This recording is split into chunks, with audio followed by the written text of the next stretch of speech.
Welcome back to Apologetics Radio on KSTJ 90.7. This is your collegiate program at South Dakota State University, where we talk all things Christian apologetics. My name is Micah Hunter, and I am joined with my co-host once again, Zach. That is me. That is you, and Shyla. Hello. All right, so thank you all for joining us again this week. And as we are an apologetics radio show, I feel like we should probably define apologetics again. So Shyla, what is apologetics? Apologetics stems from the Greek word apologia, or to make a defense. We make a defense to skeptics and non-skeptics, believers and non-believers alike. 1 Peter 3:15 and 16 lays this out well for us. But in your hearts, honor Christ the Lord as holy, always being prepared to make a defense to anyone who asks you for a reason for the hope that is in you. Yet do it with gentleness and respect, having a good conscience, so that, when you are slandered, those who revile your good behavior in Christ may be put to shame. Yeah, I really do like that verse. Just the idea of one making the defense, which is really what apologetics. That's all it does. I mean, people can be apologists for lots of things. You can be a football team apologist if you defend why your team's the best, or in our case, a Christian apologist.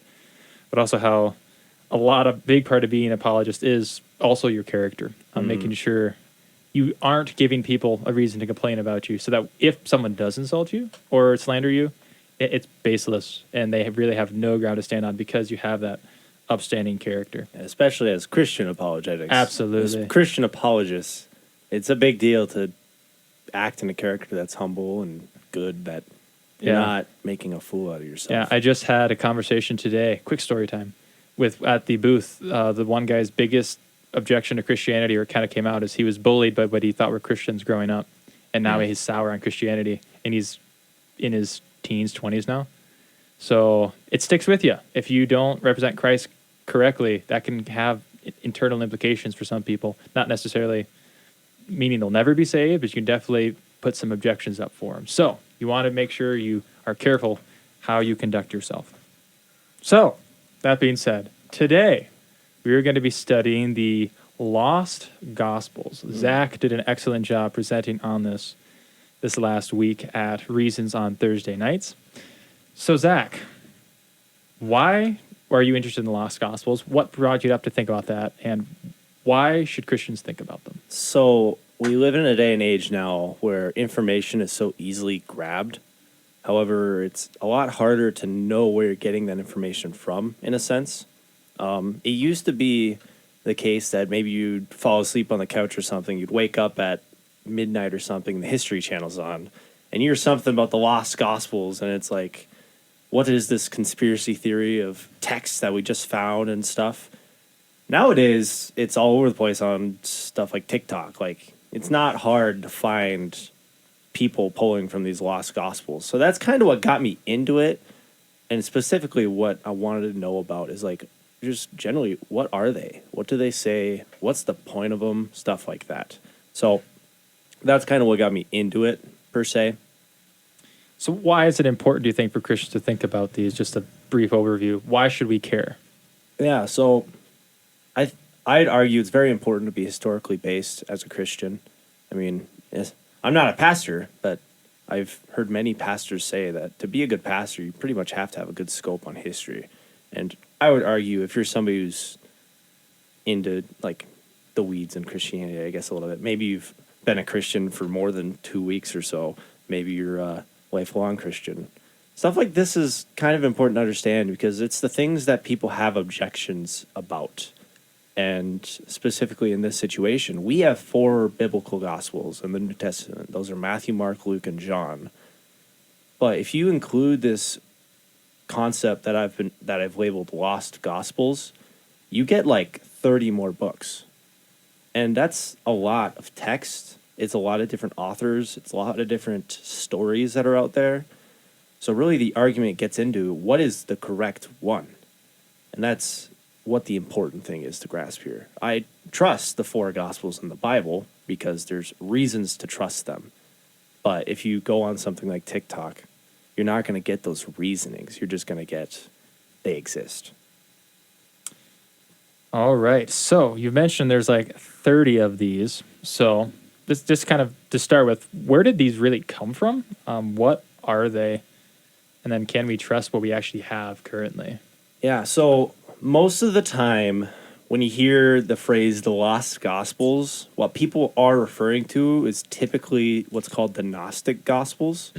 It stems out of something called Gnosticism, which kind of got big in the mid second century Yeah. to like the third century. Yeah, it's first started popping up depending on who you ask. I think it's like first, second John might be like addressing some proto Gnosticism. The ideas are just starting to pop up, but if I remember correctly, the heyday of it was like second century, early third century. That was the heyday. Yeah. So when you hear that term Gnosticism, it is that early days of history post Jesus, I would say.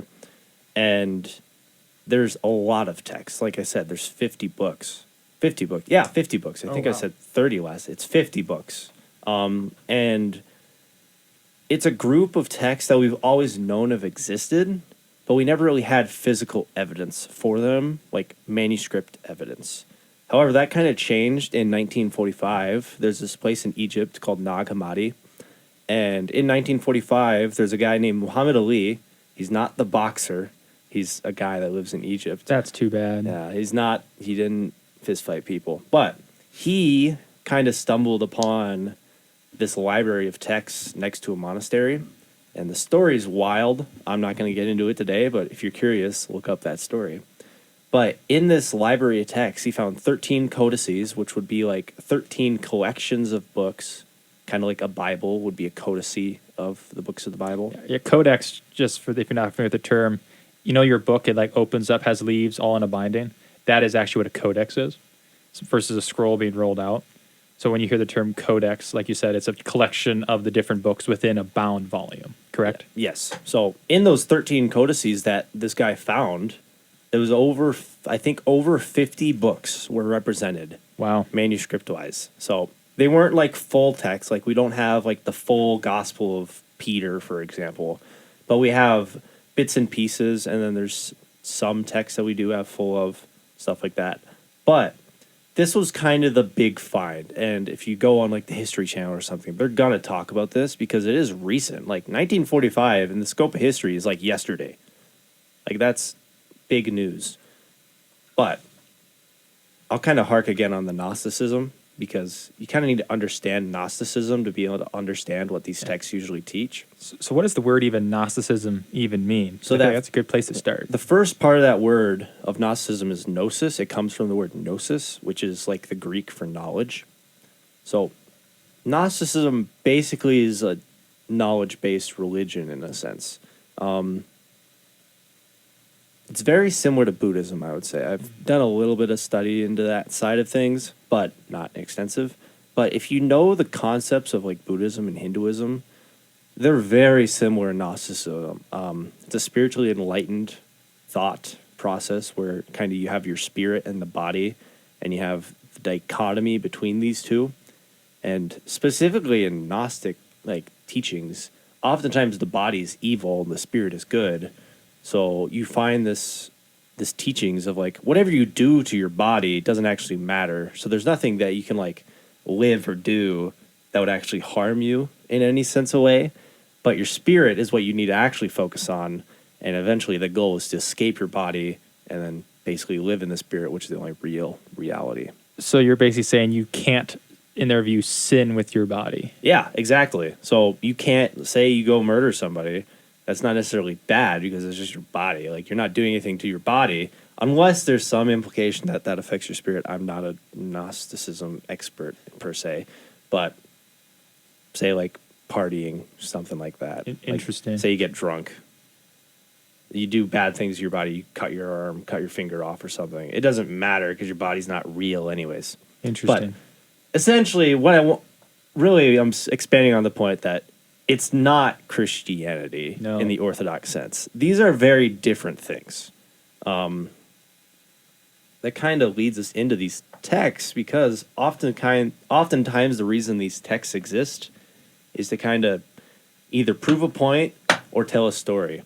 I've put them into two topics. Maybe I'm kind of getting ahead into our goal, but I've kind of put them in two separate categories of narrative gospels and then revelation gospels.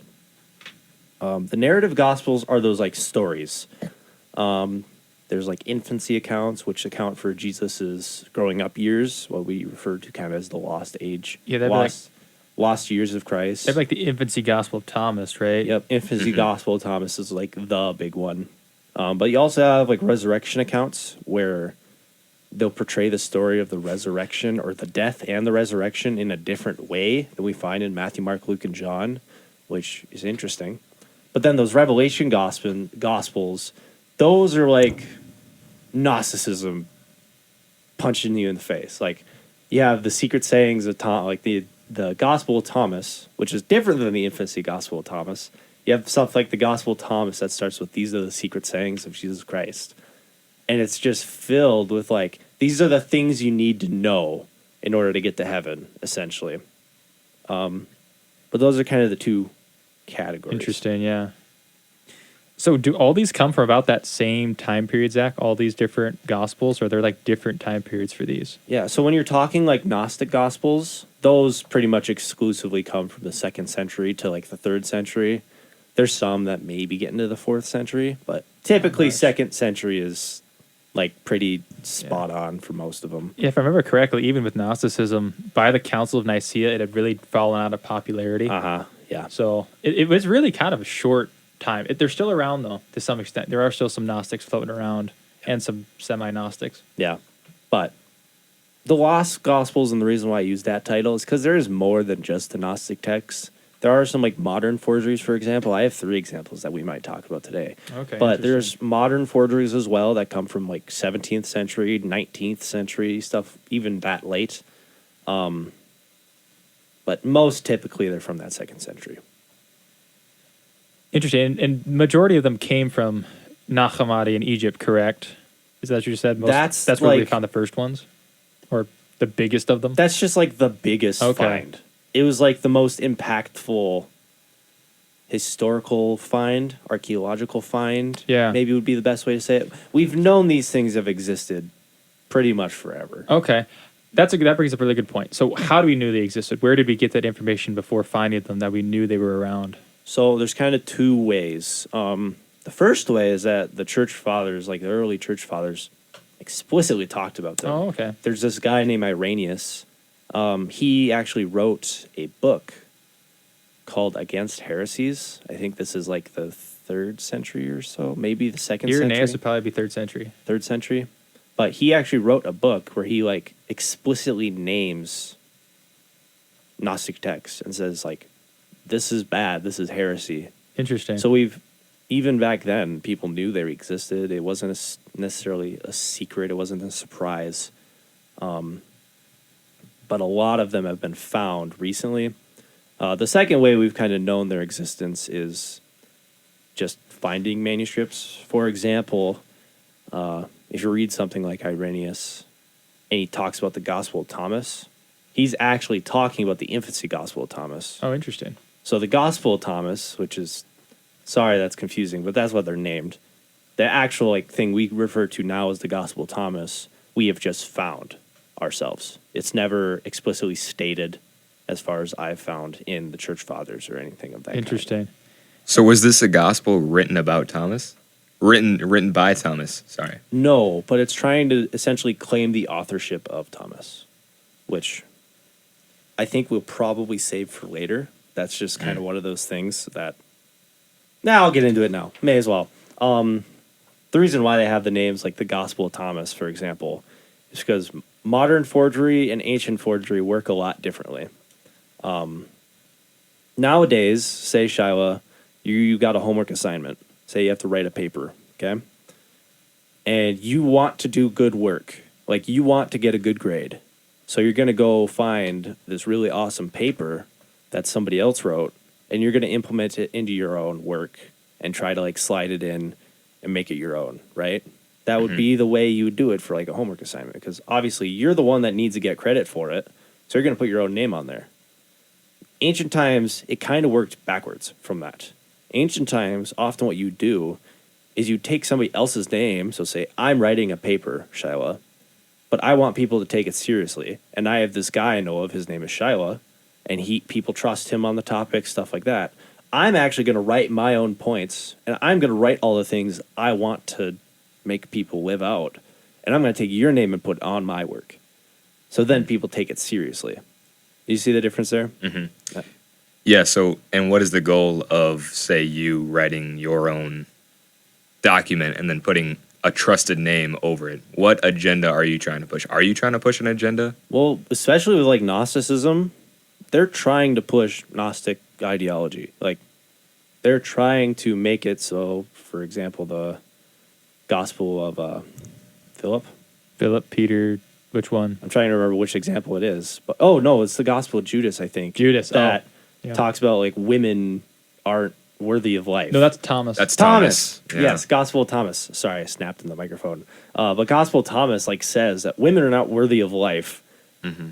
And that's kind of like a point that he expands on. But the only reason that could be possibly taken seriously is if you take the name of a guy like Thomas, who's an apostle, somebody that people know his name, and you attach it to that text. So now it's kind of like, okay, did Thomas say this? Like, explain it a little bit. Because if Zach said it, no one would care. Nobody's going to care about the Gospel of Zach. But Thomas, he was there. Everybody likes doubting Thomas. He was right there. He touched Jesus, so we should trust what he says. But yeah, great. So that brings us up to our first break here. So we are going to listen to My Savior, My God by Aaron Shust. Then we're going to come back and continue on our talk about the lost gospels. We have some examples. So stay tuned. Welcome back to Apologetics Radio on KSDJ 90.7. My name is Shyla. I'm joined here with Micah and Zach. Before the break, we were talking about Gnosticism. We had an overview of the origin, the texts, why we can trust the New Testament Gospels. got into it a little bit. We'll get expand a little more. But Yes, and then we also had an overview about plagiarism, essentially. Yeah. That's what it was. the difference between ancient plagiarism and modern day plagiarism is kind of important to understand in this topic. But I have some examples to go over, both modern forgeries and ancient forgeries for you guys. But really quick, just because I know it's a podcast and I like being funny sometimes, I want to invite you guys into our little booth for a second because we officially have a third microphone now. And Yay. it's So- really awesome because now me and Shyla don't need to cuddle and use the same microphone. Yeah, there's The no whole more time. squeaking sound Yeah. every time one of us wants to talk. So just a little funny tidbit for you guys that are listening. But let's get into some examples, why don't we? So I'm going to Indeed. start with the modern forgeries because I think they're kind of like the best to really understand these as like you get the point. So I have 3 examples. I have the Gospel of Jesus' wife, I have the Gospel of the Holy 12, and the Gospel of Barnabas. Okay? Let's start with Jesus' wife because everyone's like, what in tarnation is that? So the Gospel of Jesus' wife, it was a single manuscript, and it was really small. It was about the size of a business card. If you can picture a business card, that's about the size of this manuscript we found. It first got publicized in 2012. That's kind of when it was found. And initially, people dated it to like the 4th century. There's this lady named Karen King. She was kind of like the scholar person that got gung-ho about it and started writing about it and all this stuff. However, there's kind of some issues with the text that they found pretty quickly. It's actually a copy from the Gospel of Thomas, which is one of those ancient texts that we have. But the way we found out kind of that it was copied from the Gospel of Thomas is because in translation of manuscripts in ancient languages, something called interlinears are used, and it's essentially like a side by side of the original language and then a language that you use to translate for. And in one of these interlinears that was created for translation of Gospel of Thomas, it included a typo accidentally. And this is a PDF, right? Yeah, it's a PDF. So it's online. So now with the Gospel of Jesus' wife, whoever wrote it, we don't know who wrote it, but they actually include a typo that was on a PDF form of the Gospel of Thomas. So not only was it a copy of a copy, essentially, but it was a copy of a copy on a computer. So I don't think Yeah. Jesus' wife had a computer. yeah, so that was What? the reason why I bring it up first is because it's kind of the funny version. It's the funniest one, probably, that how quickly it just easily got refuted, because it's like, oh, this is like dated to like the 20th century at least, period. But one of the things that it says, and the reason why it's called the Gospel of Jesus' wife, is because it says on it, and again, it's not very big. It says, Jesus said to them, my wife, Dot, continuing on, dot, dot, dot, because it basically the card cuts off there.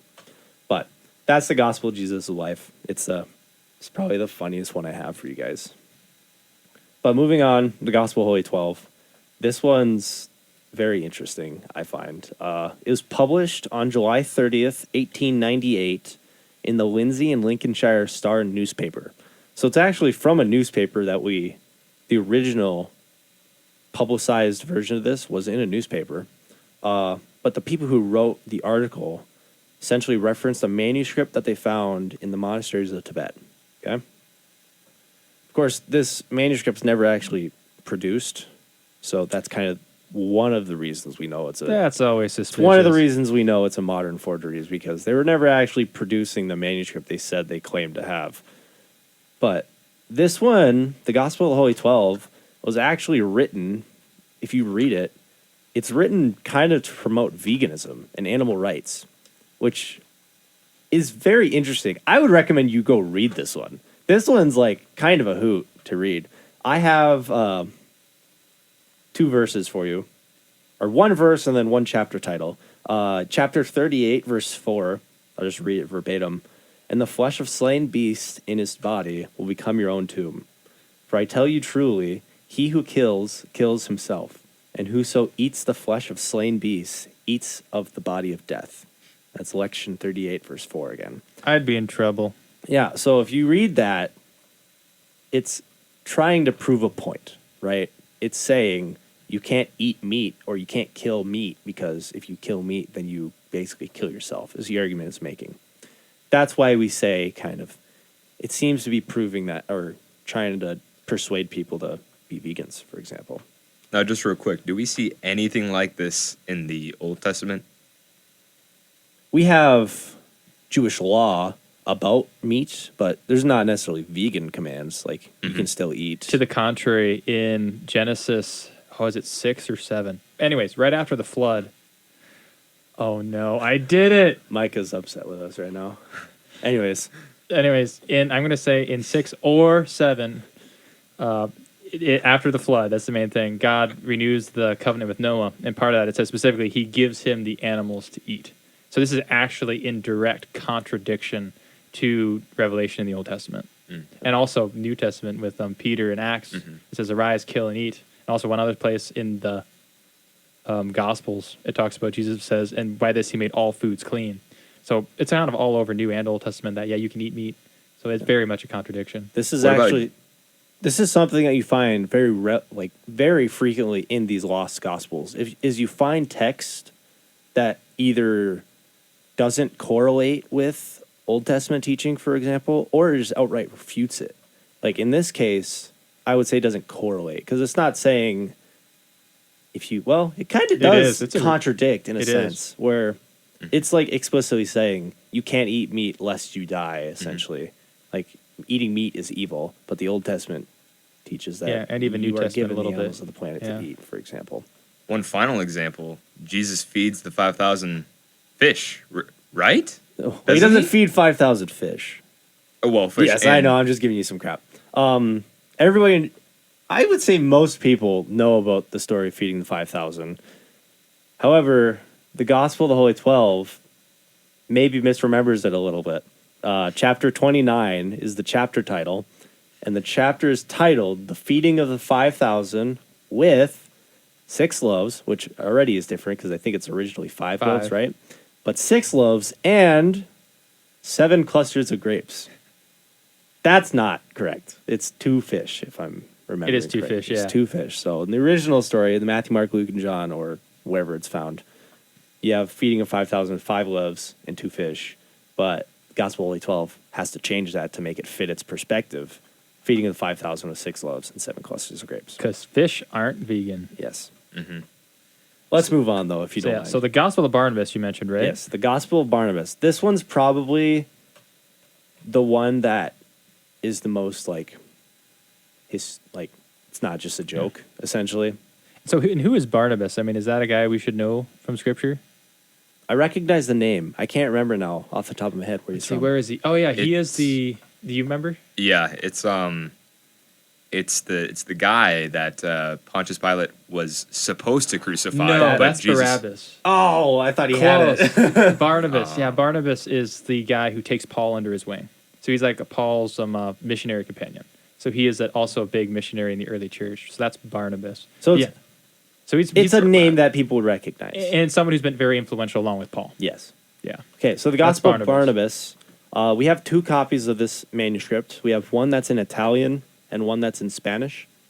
And partially the reason why we think it is a modern forgery is because both early church fathers never talk about it, and also early Muslims never talk about it. And I'll tell you why that's important. Because in the Gospel of Barnabas, we have a denial of the crucifixion. We have Judas Iscariot actually is the one that dies on the cross, not Jesus Christ. And then once this kind of text came around, it was used by Muslim apologists for that reason, because, of course, that's one of the differences between a Muslim ideology and a Christian ideology, is that the Christians would say that Jesus died on the cross and the Muslims would not. However, one of the ways we found out this was definitely modern, it doesn't come from ancient times, is in 1300, there was a pope, Pope Boniface, or Boniface, I don't know. Maybe Boniface. I wanted it to be a cool Italian name. Sorry, Micah. Boniface. Pope Boniface, Because that's what I think. in the year 1300, establishes a new year of Jubilee, which the year of Jubilee is an Old Testament law, Torah thing, where every 50 years you would have the year of Jubilee. However, Pope Boniface basically makes it like a Christian year Jubilee, essentially, and he sets it at 100 years, which is different than the Old Testament. In the Gospel of Barnabas, they actually use the modern year of Jubilee. They set the year of Jubilee at 100 years, which, if this was written in the 1st century, 2nd century, that wouldn't have existed. It would have been 50 years. That's kind of number one that we know, okay, so post 1300. Second is it paraphrases Dante's Inferno, which Dante's Inferno, if I'm not mistaken, comes out in like 1304. It's right. around that 1300 age. So that was kind of the stick in the mud of like, okay, we do know we're dealing with a modern forgery. Enough so that no scholar, historical scholar, is going to use the Gospel of Barnabas as like an actual source. All right, so that wraps up those three modern or like known modern forgeries, right? Yeah. I'll expand a little bit why I bring those up first, because there's kind of 3 points that are going to lead into, maybe 2 points that kind of lead into getting into the ancient forgeries, so you can really understand why these things exist in the first place. Number one, they're trying to prove that point, right? You can see in like the Gospel of 12. Point is veganism. So we're going to write about veganism. The second one is kind of with like the Gospel of Barnabas. Maybe I'm repeating myself a little bit from the first segment, but you want people to take you seriously. So you're going to try to bring evidence in that makes people take you seriously. That being said, let's get into more the fun stuff. I like the ancient forgeries more. So one name we've thrown around a lot is the Gospel of Thomas. So what is the Gospel of Thomas? 'Cause this is probably the most famous of these, isn't it? Yeah. Gospel of Thomas is the secret sayings gospel. I have the opening written down for me to read, but it opens up like this. These are the secret sayings which the living Jesus spoke, and which Didymus Judas Thomas wrote down. It's a collection of 114 verses, and it's very different literary style than Matthew, Mark, Luke, and John. Where Matthew, Mark, Luke, and John are like historically narrative and they're telling a story. This one's just 114 sayings. There's no connection between them other than just their secret sayings. So one verse might say, live your life in the way that Jesus Christ would live. And then verse 2 would say, only eat fish or 2 grapes. Those aren't actual examples. But if you can, there's a disconnect between the verses. It's a story of quotes. Yeah, I wouldn't even say it's a story. It's just quotes. It's just quotes. It's just a quotes. book of quotes. It's a book of quotes. It contains 16 parables, and 13 of those I've kind of labeled as gospel parables, in a sense, where you have, here, I'll have an example for you. Verse 54, Jesus said, blessed are the poor, for yours are the kingdom of heaven. That's just the Beatitudes. Like, that's something most Christians would recognize as the Beatitudes. Straight up, just ripped from the gospel. Mm-hmm. However, there's kind of 2 other categories that those parables or sayings fall under, and I have them listed as the Gnostic sayings and then the kind of sayings. For an example of the Gnostic sayings is that one we brought up earlier. Simon Peter said to him, let Mary leave us, for women are not worthy of life. Jesus said, I myself shall lead her in order to make her male, so that she too may become a living spirit, resembling you males. For every woman who will make herself male will enter the kingdom of heaven. Ladies, do we have good news for you? Yeah. We outright refute that, right? That's why I've labeled it as that, like, Gnostic content. It's like, that's just wholly and incoherently unchristian. It's not orthodox at all. It just completely falls apart when you think about the Matthew, Mark, Luke, and John, for example, 4 Gospels, Orthodox Christianity. However, the third one's probably the most interesting category that I've labeled the kind ofs. And here's an example for you. This is verse 100. They showed Jesus a gold coin and said to him, Caesar's men demand taxes from us. He said to them, give Caesar what belongs to Caesar. Give God what belongs to God. And give me what is mine, right? I paused there to kind of emphasize why it got labeled in that kind of category. Because you have that first chunk that's like almost verbatim, essentially, from what the Gospels say, where Jesus has the parable of giving to Caesar what is his, give to God what is God's. But then there's that little extra clause that's like, hold up, that's saying something different, and give me what is mine. Mm-hmm. That's why it kind of gets put in that kind of category.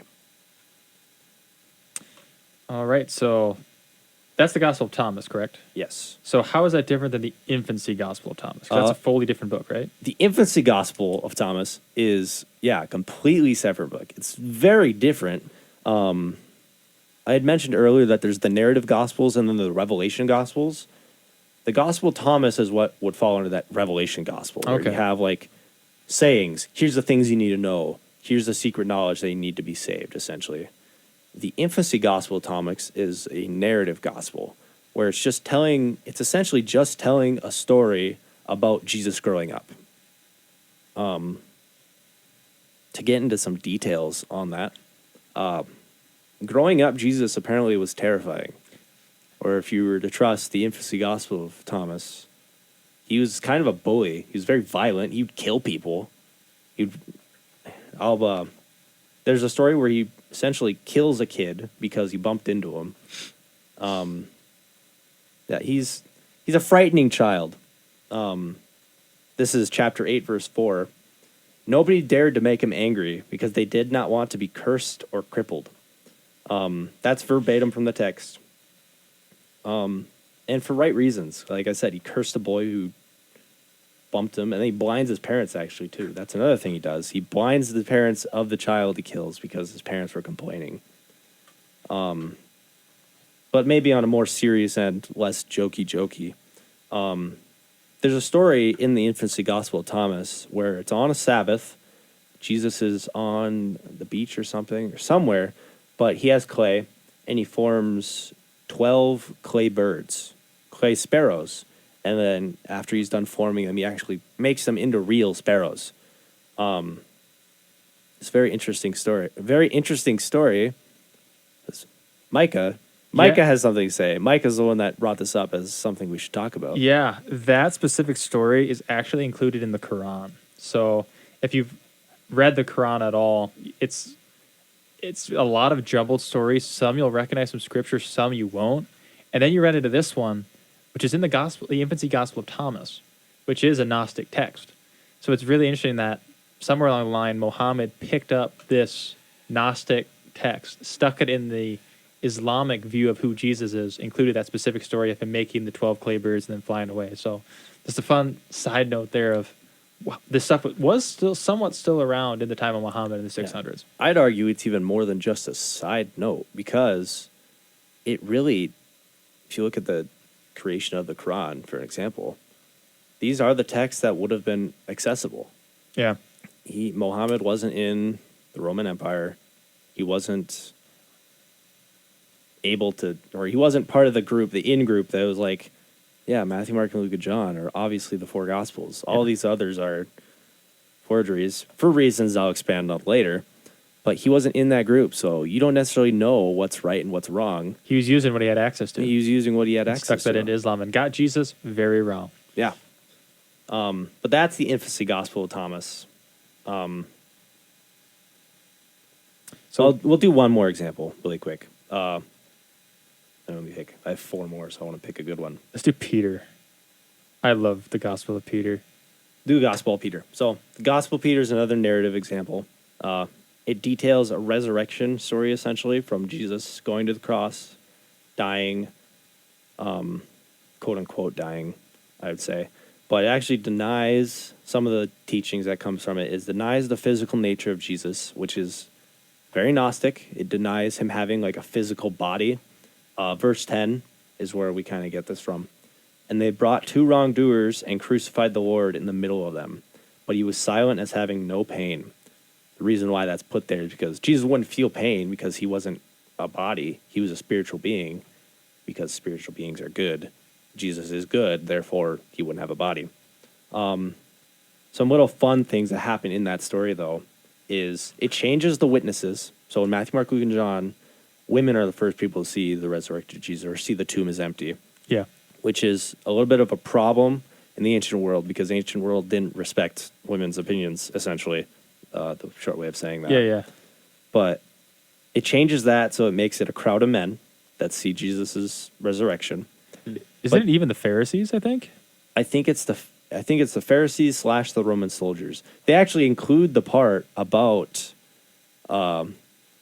making up the story that the disciples stole the body. Okay. That is in the Gospel of Peter as Interesting. well. But it does change it so that the Pharisees and the Roman soldiers are the ones that actually see Jesus rise. But then secondly, this is the weirder example, is that when Jesus is walking out of the tomb, he's followed by a cross. And the cross is talking and walking and prophesying. Sorry, I struggle with that word. But it's like a physical, actual cross, not like a spiritual metaphor. No, it's just like a wooden cross is talking in the story. Yeah, that is a weird one. It's really funny. The other thing that's also really interesting in the idea of the Pharisees being there, they would never be there because they're staying over Passover by a tomb. That's a no-no. You do not do that and stay clean. That was not something they would have done. Yeah, the third little bullet point that I didn't mention, but I'll mention now, is that it kind of gets some cultural things wrong with the Jews and the Pharisees. 'Cause they do things in the story that were big no-nos in Jewish culture at the time. All right. Thank you, Zach. Well, it looks like we're up to our next break here. So we're going to listen to Oceans. You probably can predict that already if you've been listening to us any time lately. It's one of our songs we play quite often. Yeah, we're going to listen to Oceans here and then wrap up talking about the Gnostic Gospels. All right. Welcome back to Apologetics Radio. I am Micah Hunter, and Zach Winter is with me. Unfortunately, Shiloh had to run. He abandoned us. So she's just throwing shade at Shiloh. No, all of a sudden. he had a important meeting to get to for class, so that's where he's at. But yeah, so we left off talking about the Gospel of Peter and walking, talking crosses. So I think we have a couple more of these gospel to talk about. So I think we were talking about maybe the Gospel of Judas. What Yeah. is that about? So the Gospel of Judas, and these will be quick. These are kind of short little tidbits. I'm going to throw Gospel Truth. We're kind of going to talk about them at the same time. Okay. So Gospel Judas and Gospel Truth is the other one. In my presentation, I labeled this title, Who's the Bad Guy? Okay, so the Gospel of Judas, what happens is it's a resurrection story. However, there's no resurrection because Jesus doesn't die. It actually makes Judas Iscariot. If you've read Matthew, Mark, Luke, John, you know that name as the guy who betrays Jesus. However, in the Gospel of Judas, it actually makes Judas into the good guy. And he dies in place of Jesus on the cross, basically because Jesus had a secret. It was essentially a secret plot, in a sense that, hey, Jesus is telling Judas, keep this hush hush, do all these things, but then you're going to die on the cross for me instead because plans. Gospel Truth, on the other hand, doesn't refute New Testament like clear cut, like important things. Okay. But it clear cut refutes the Genesis story, which is the Old Testament. Again, about this Gnosticism, it's a lot about knowledge and how knowledge is good, etc., etc. The fall, what happens if you read the story, what does the serpent tempt Eve with? Knowledge. Yeah, the knowledge of good and evil, etc., etc. The Gospel Truth recants some of those claims and actually makes the serpent the good guy. It makes God the evil figure in the story, and the serpent is the good guy because the serpent is the one sharing the knowledge, and it's actually like, God is hindering you from all of this knowledge that you could have. Therefore, trust me, the serpent. I will guide you, essentially. That is crazy. Yeah, it's outright nuts. It just straight up flips the story on its head. You know what the sad thing about that is, though? I have heard a so-called pastor I don't think he was quoting the Gospel of Truth, but he had that perspective. It actually is floating around in the woke church right now. People will throw that idea out there for the same reason. Knowledge is good, therefore this serpent tempting with knowledge is not bad, which is really just terrifying and sad. They got it that wrong. Gnosticism didn't go extinct. It's still hanging It around. still hangs out, and it's kind of one of those things that if you learn about people and how they talk, and it's like, oh, these are maybe a little bit of insight in how Gnostics talked, stuff like It that. is interesting. So, Zach, why can we looked at what is wrong with all these Gnostic texts, these modern texts. So why can we trust the New Testament Gospels? How do we know we have the four we have, and why can we trust them? Yeah. So first point is that the four Gospels, Matthew, Mark, Luke, and John, predate these texts, I would say significantly in the sense of history. Pretty much all of these texts, the earliest you're going to find is 2nd century, middle of 2nd century to kind of late 2nd century. Matthew, Mark, Luke, and John, we're pretty certain date back to 1st century. Yeah. Like, it's pretty historically, or the consensus is that 1st century is the good date, which is what you would expect for these people writing these texts in that time frame. That would make sense. If these people are claiming to be eyewitnesses, they would be writing in the 1st century. That kind of leads me into my second point of the church and the Christians weren't surprised by any of this. The Jews had an idea that, and it's built up through the whole Old Testament, is that when promises were made, written text followed. A good example of this is the Ten Commandments. Moses had a promise, and then he got written text given to him as kind of like hey, here's the promise. We wrote it down. The Christians operated in the same way. There's a big reason why there's so many manuscripts of the four Gospels now. There's so many because they knew how important it was to have the written text. When these texts these lost gospel texts, Gnostic Gospels, start to pop up in that 2nd century, at that point, pretty much everybody knew that Matthew, Mark, Luke, and John were the four Gospels. You can look at something called like the Moratorium Fragment. Yeah. It's like the earliest New Testament canon list. It's getting to a canon list. That's a more complicated topic, I would say. But when it comes to the Gospels, Matthew, Mark, Luke, John are in there Yeah. in like the green, like, yeah, these are correct. And I know I've compared that for Council of Nicaea presentation I did. I looked at some other ones, like 4 other canon lists. They all included the 4 Gospels. Yeah. That was the thing that was absolutely always the same. When it comes to the Gospels, the church knew what was correct pretty much immediately. Third point, geographical / location details. We'll talk, or geography plus language details. We'll bring up language first. If you look at the Gospel of Thomas, which is probably the most famous ancient text. Sorry, I'm just trying to find it in my notes here. I'll reread that opening phrase. These are the secret sayings which the living Jesus spoke and which Didymus Judas Thomas wrote down. I'm going to key in on Didymus Judas Thomas. Oh, yes. It's that name, okay? Didymus is the Greek word for twin. Judas is the name that is being claimed right now. Thomas is the Hebrew word for twin. Twin Judas twin? Yeah, twin Judas twin is what that text says. That is one example of language issues that the writers who wrote these texts face, because think of it like this. If you were to write a story about me, Micah, about my high school,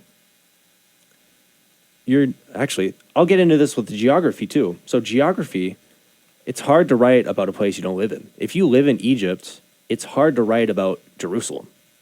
You don't know the locations, you don't know the places.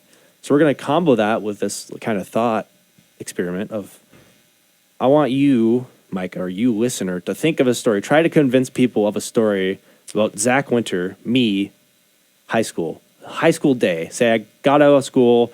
What did me and my friends go do? Well, let's see. You and your friends Jeffrey and George went to the high school and then went to the gym afterwards, located on the south side of the high school. Is that anywhere near correct?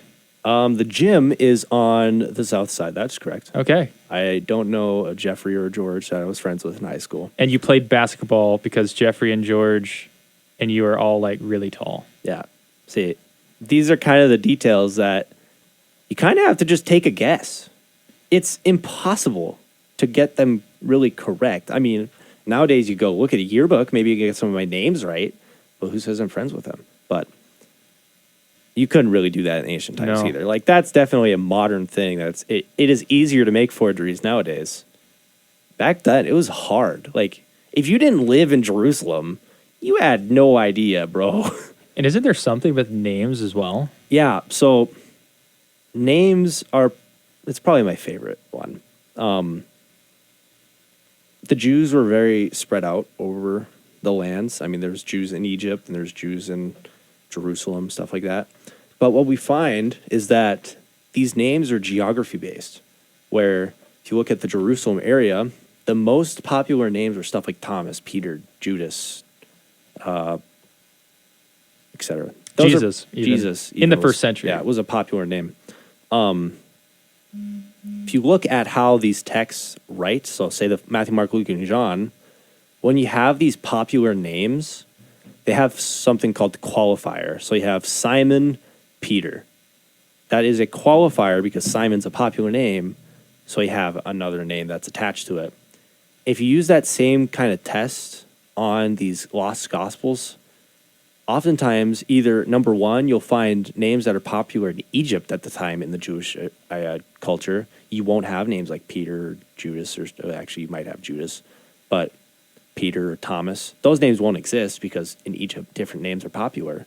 Or number two, if you do have the right names, you'll put the qualifiers on the wrong ones. So instead of putting a qualifier on the most popular name, you actually put a qualifier on like number 500 popular in the names, which isn't something you Interesting. would do if there's no other names of that kind. Wow. That is interesting. Well, thank you, Zach, for bringing all that up and bringing that to our attention. Yeah, I mean, that seems very clear there. We definitely can trust those very much more in comparison to those Gnostic texts. Yeah.